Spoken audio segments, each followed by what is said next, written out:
A man came into my office and said, remove all of your friends from your phone book and keep 5 people. Yeah.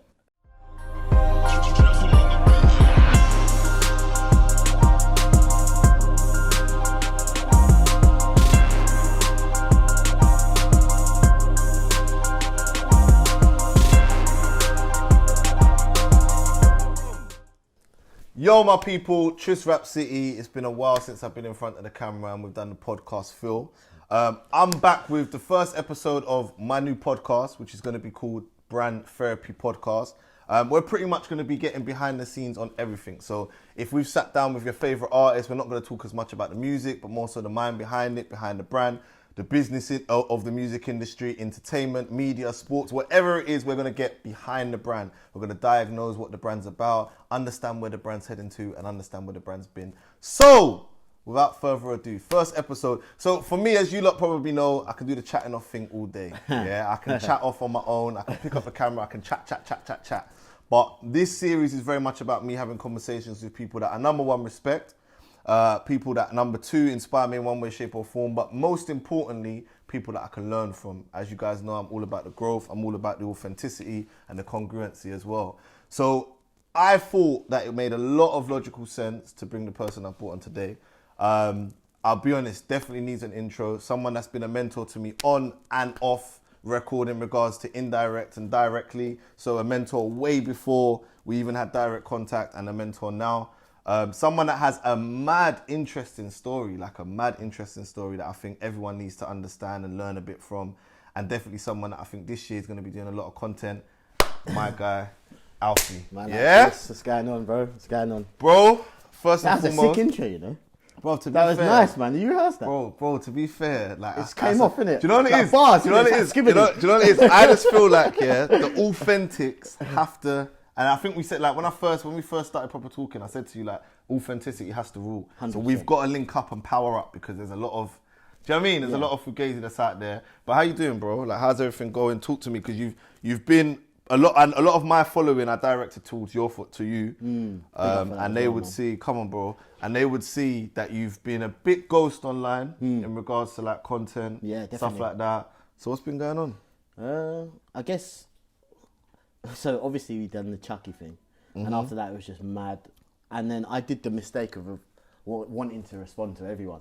That is a dangerous game, bro. Yeah. Like, I was responding and giving my heart to people. People were asking me genuine questions. I had people telling me that my content stopped them from committing suicide. Do you know what I mean? So when people hit you up like that, you want to give your heart. But then what ended up happening is I was doing that so much, producing so much content, that I started to think about that too much and stop putting my eyes on my business. Yeah. And then that took a hit. And then when I started to realise that I'd taken a hit past 6 figures, I said, you know what, something has to really happen. And then I just ghosted. You see, just to touch on what you just said in regards to like people reaching out, and I think, and I've experienced this as well. Like, you start off wanting to build your following, and then so you get good feedback, and then you want to be of service, especially people like us. Like, we want to be of service, but then. And our followings are still quite small in comparison with where it could be and where it's going to be. But you've got people that are more and more in demand of you, and you start to feel like you're spreading your energy thin. Is that what you kind of would say? 100%. Because you know what the thing is as well, I think when you're in, say, our position where people look at you and they genuinely feel they can learn off you, like, you get some dickheads that are haters, innit? And they don't want to ever give. And then you get some people who understand about passing down. Do you know what I mean? Yeah. And I felt that every time I spoke to people, like, I was giving people like 7 voice notes, you know, they limit it to a minute. I'm giving people, I had to limit it. Do you know what I mean? I'm giving people voice notes. I'm going, right, okay. And then by the end of it, it's just like, not only is it draining because I won't ever just chat shit for the sake, I'll just rather not open my mouth, bro. So I was actually really thinking, seeing if I could relate to what they're asking me, if I've experienced it in my life, and giving genuine answers to their questions. So it just got very, very much, very, very quickly, and not in a sort of a negative way. It's just sometimes you just got like, okay, prioritize, and that was it. I think I rate the fact that you were aware of that, because it's so easy to get. Like, I think and we're going to get into obviously your journey, but I think the reason you noticed that so quickly is because you kind of, so you've got 2 different types of people, I feel like, at the moment in the social media space. You've got those that make it on social media and then make it in other things, and there's those that made it off of social media And I think because you're of the latter, so that probably for you has a priority. And it's the same thing I did. Like I went ghost probably last summer because Rap City stress, personal life stress. And it's like, we know that we came online with that already done. So once that starts feeling like that's full, that's the foundation, isn't it? 100%. And you know, the mad thing is, I've never ever thought about going online for the sake of going online and getting likes. What made you go online? That's actually one of the things I wanted to ask you. Because you know what? Before you even answer that, I know you from nothing to do with the internet. Like just literally nothing to do with the internet, even necessarily the Maddest network. Definitely, I know you've always had a strong like music network, but just as a person in real life. So when I saw you online, it was like, raw. Yeah, is that really mine, man? Yeah. Like, what made you go online? Like, what made you go that angle? You know what it was? So my brethren Danny, like, he was just like to me. He said to me, if you don't share what you know, it's selfish. He proper put it on me. For a little minute, I was thinking, okay, I'm going to drop this thing, the system, teach people about writing goals. Because I genuinely thought everybody wrote goals. I thought genuinely everybody knew about that. So like when my pal, being a Mikey, was like, yeah, do you know how many men don't actually know about, I'm still teaching. I taught him a goals process that, big him up, man, like we used in 2011, bro. Yeah. And then I spoke to him in like 2018 and he was like, yeah, I'm still teaching man that now. And I was just taken back. I thought, rah, people don't actually understand about writing goals and the sort of power of it. And I thought, rah, and I spoke to my brethren Danny and he was like, yeah, if you don't share it, you're selfish. And the way he said it to me, I just thought, rah, it hit me, bro. Do you know what it is? It hit me. And just to sort of add on to what Mikey said, and what I sort of want to get onto is like what your journey is and what you do for a living and how you've sort of come up. For me, just being on the sales floor in 2012, and you coming in and giving a talk, which I always mention to you that it was a mad. Anyone who knows me knows that like I take gems, bro. So like if someone taught me something from 2000 and whatever, I will never forget it. And a man came into my office and said, remove all of your friends from your phone book and keep 5 people. Yeah.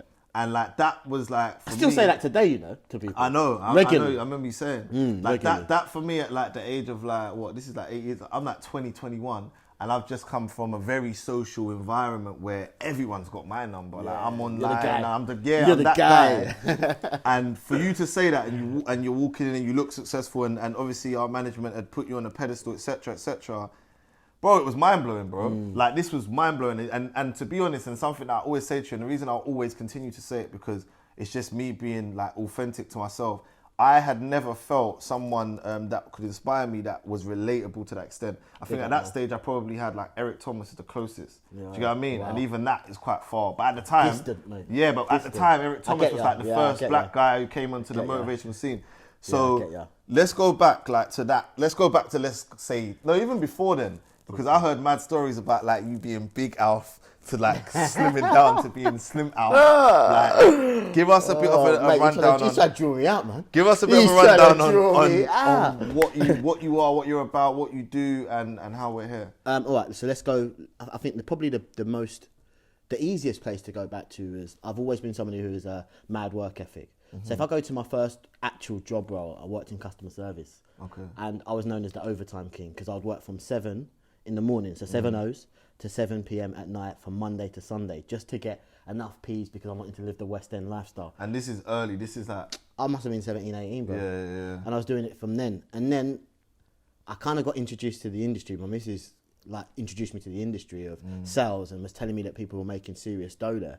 And when I first started, I was bullshit, mate. I was scared to pick up the phone to white people, bro.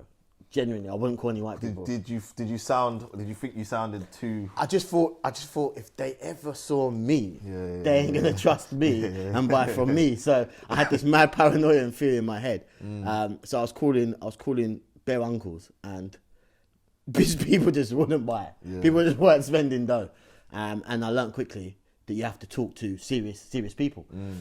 So pretty much I did that for a little while, and I just struggled, mate. I struggled. I was no good, and then I realised I kind of had to make a way for myself, and the only way I did it, which is something that I know you love as well, reading. Yeah. So I dedicated. What actually happened to get very, very fucking real? I was earning zero money. My missus was paying for absolutely everything. We just had our first child. Yeah. And I just felt like an absolute waste man. Absolute waste man, because I had no dough. Literally no dough. Yeah. And I thought, how am I going to do this? I was looking around, and the people who were so-called meant to be able to teach me, the stuff they were telling me, I wasn't getting any results from. So I thought, you know what, I've got to go and find this myself. And I just went mad, and I read in my first book, my first year, it was 80 books. You see, just to stop you there, you see, you said you had to go and find it yourself. Like, what do you think it is in you that prompted you to do that? My dad. Okay. My dad, I don't have a relationship with him, but he's a serious go-getter. And I think in life with everything, like Lil Wayne as a lyric says, you don't get chances, you got to take chances. And that's stuck with me for years. Like, I always believe you've just got to go and take it. I think when you say that word, people get a bit, because they think it's a bit sinister. Yeah. Because it sounds, especially the way I'm saying it, go and take it. Yeah. But that is exactly it. So I realised it's not going to happen for me any other way other than me going to take it. And I thought, okay, how can I do this? Let me educate myself. But I didn't want to educate myself per se on what other people would like to educate. I thought, let me understand the deeper workings of my mind. Because I understand that my mind is a magnet. I knew that from day dot. So I thought, okay, I need to research that. And I just... Was you a reader before? Nah, I hadn't. Because like I come across a lot of people like... Nah, not at all. Like as you said, reading is a big thing for me. But I also think... Like I've come across people before that have said, yeah, but I just can't get into reading. And I think that you can fool... I forced it. I wasn't natural. Like I was a reader when I was young, stopped for a long time. And then I forced it again. I feel like... I'll rate you for that. I didn't do that. I didn't do that at all. What actually happened is I got desperate. That's it. I think if you're desperate enough, you yeah. Do you know what the thing is as well? I think I was maybe a bit proud. Because here I'm meant to be this guy, yeah. I'm in an industry where I can make a lot of money, and it's not happening. Yeah. So I'm not going to go to. I didn't have the confidence. How did you do it? And talk to people. So when it wasn't happening, because nowadays, bro, I'll be honest. Like, I rant about this a lot, and it's something that I hold close to my heart. I think we live now more so in a generation of like the millennial vibe of things where everyone just looks for shortcuts straight away. So if it's not working now, because we're in the microwave generation, if it's not working now, I'm going to go and find another quick way for it to work. Like I know people now who will get a job, 2 months didn't work. Okay, well then I'm going to go start this and I'm going to be that. And I'm trying to be a rapper and now I'm trying to do the Uber thing and now man's on this trapping thing and now that Uber thing is true, you know. I don't care man don't do that. Bro, like, do you know what I mean? Like, now I'm going to do the Uber thing on the side and I'm also trading Forex to be fair and man's just learning, bro. You know what I'm saying? Like, you know, as you say that, yeah, I know a guy that's exactly that, bro. It's like, it really what you just said, that pattern is exactly it. Really is, because these are things that I think to the quote unquote urban world look like easily approachable things, and I think everyone just sees this the iceberg through, innit? Everyone just sees the top and they just think, so what is it like for you?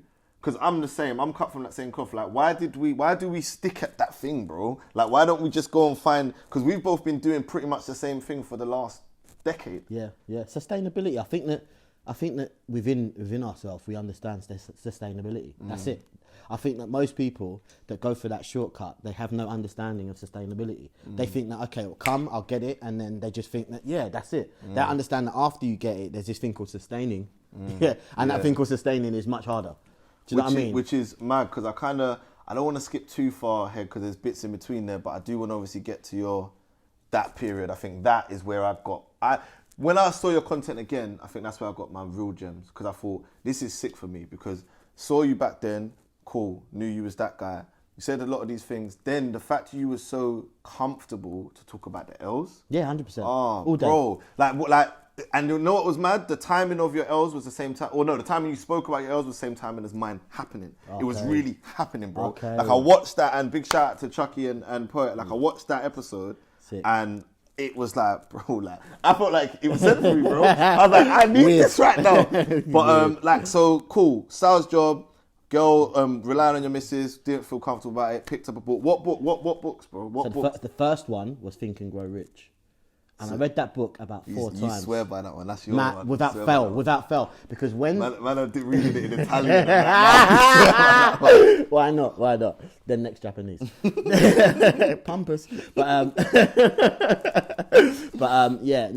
read that, and when I first read it, it completely skipped by me. Yeah. And then my pal went, there's an actual secret. Bro, same, bro. I'm not going to lie, I've never actually even said it. It's mad. Bro, when I first read that book, it didn't get me. Yeah, me too. And even That one and Rich Dad and Poor Dad didn't get me. Yeah. But now, and I think it's just not even so much now, after, and I think when some of my mentors mentioned certain bits, so for example, the White Hot Desire. Yeah. Like the saying it every morning, so saying your goal every morning, for those who don't know, like the affirmations of saying your goal every morning, saying it in the tense of you've already got it. I thought at first I kind of read that and I thought, what's that going to make it do? But so that was your most impactful book at that time. It was, but it was only impactful because the second time, I'm not sure if you've ever felt this, but when something actually licks you and you actually gain the knowledge from it, so you actually can see how something can become. Yeah. You understand how you now plant that seed and how that will grow to something. I had that feeling. It was probably like the third time when I actually read it and I was like, okay, these are the steps you need to start really adopting. And then I just fell in love with that book, and then that sent me on. I read Rich Dad Poor Dad. I didn't really like Rich Dad Poor Dad. I only liked, like a lot of people liked it for the lesson. I liked it for the mindset. I was like, okay, so that's a rich man's mindset, that's a poor man's mindset. That's what I cared about, and that was it. But yeah, then I just read loads of books. Then I fell in love with a guy that I still today, he is my absolute mentor. He's not here anymore. Jim Rohn. That was it. That was it, mate. Yeah, when I met Jim Rohn, I was like, what the fuck, if you don't know about Jim Rohn, definitely check him out. We put a lot of his stuff. He's the Pro GOAT, Daily. man, without fail. He's the GOAT. He's the GOAT. All right, so see, the thing is that why I know we're going to have quite an in-depth conversation is because I genuinely strong that, you know. I've genuinely learned certain things from you and adapted to them just in a very short space of time. And I think I would now be selfish to hold those things to just me. One of those things is the way you read books. Like the way you, like when I came to your house and I saw bro, I came to a man's house at 10:30, 11 o'clock on a weekday evening, and let's be honest, and we'll get into obviously that side of it, but a man's very successful. A man doesn't really need to be doing these things, but you sat there, bro, literally just studying a book, and then you whipped out some next book and you had mad highlights, and it just was mad. It's like you had rewrote the book. Break that down a little bit, what that was. Man. You're so attentive. Bro, do you know what it was? You're so attentive. I'm thinking raw, you've read the book, but you got, so on top of that, you had annotations in the book, which I think was sick. And you know what it was, why that hit home for me? I grew up seeing my dad do that, but in more religious-based books. Okay. And I never really got it or did it. So there was that thing. And then there was the fact that you had a whole nother book. Yeah.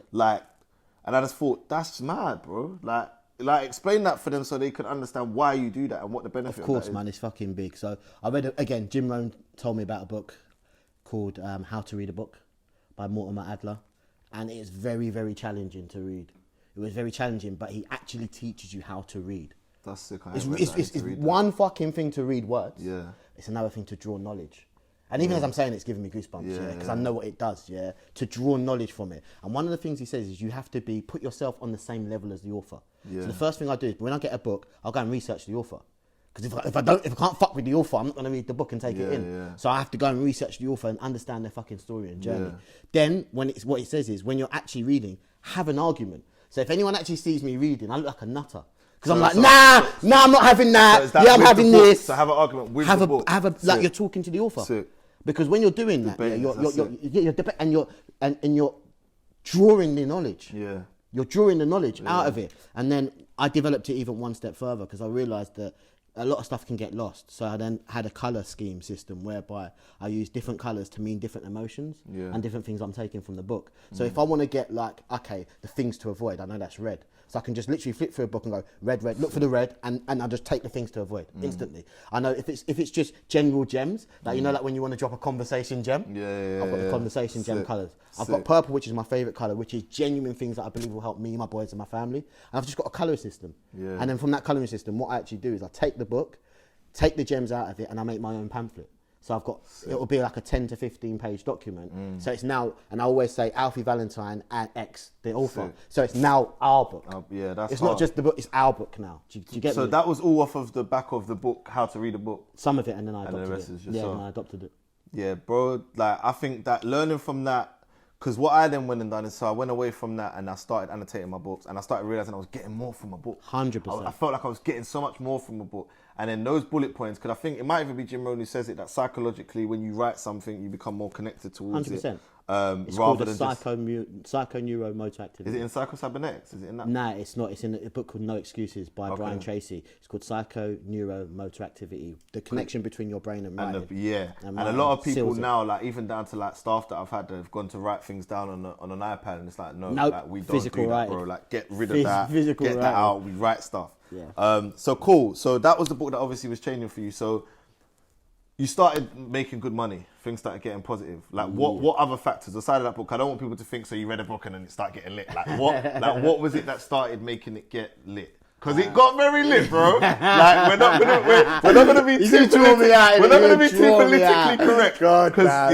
it got very lit. Yeah, I don't know how much you want to talk about, so I'll let you leave that part. XXX, mate. But it got lit. But go on, bro. All right, so ridiculous work ethic and discipline. Discipline's the biggest thing in anything, man. Like, it's the biggest thing in everything, and it's such a loosely used term, in it. Discipline. But when it actually, like, that's why I love the whole army. I would never go. But when I see what they do, like the discipline they instill into people, is ridiculous. So it was that. It was locking off, like I said, the 5 thing that was taught to me, and I took it seriously. All right, so let's touch on that because I breezed past that. So like, you came in and you said, listen, like the first thing that I would do, guys, is I would get rid of everyone in your phone book, and I'd keep 5 people. So I'll talk about from my personal experience of that. I did it. Like, that was something I did. I changed all my numbers. I went. How many phones did you have at that time? At the time, I had 2. But I literally moved out of my area. I moved away from everywhere. Everything just went extremely. Like, a lot of my friends from that area would watch this and be like, 100%. Even people that I haven't spoke to since then because they got cut off would be like, yeah, you cut me off still. So like from that period, 100%, bro. Like, there's so much in Lewisham, so many people in Lewisham Borough that can vouch for that statement. Yeah. They look at their phone and say, yeah, it's about 09. Whoa, 100%. Like, they're looking like, oh, it was my man who made me stop on it, man. Okay. So like off the back of that, it was like, for me, draw me out, I'll be on street getting moved. Bro, off the back of that, I was like, all right, cool.